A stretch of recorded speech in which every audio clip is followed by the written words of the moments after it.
In this past Sunday's gospel, Jesus told us that to get into heaven, we need to enter through the narrow gate. The narrow gate, unlike the doors behind me, was a real thing in the time of Jesus. At nighttime or when cities were under siege, there'd be a very small gate that people could get in and out of the city. So small that an invading army could not sneak in, a camel, you couldn't go in with weapons. People literally needed to shed off everything but themselves to go down and sneak in through the gate so they could come and go through the city walls. And it's that image Jesus uses to remind us of getting into the kingdom of heaven. So what am I supposed to do with that? Well, it's a reminder that to get into the kingdom of God, I need to shed off all that extra stuff as well. Maybe it's my inordinate love of money. Maybe it's my love of myself. Maybe it's my quick temper. Maybe it's my impatience. Maybe it's my judgment.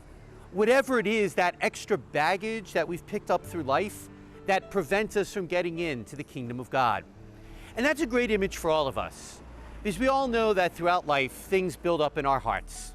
Those resentments, those past hurts, etc., etc.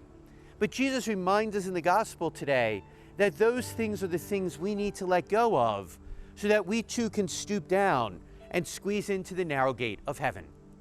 We all want to go to heaven, otherwise you wouldn't be watching this video on a Thursday afternoon. But to do that, what are we willing to give up?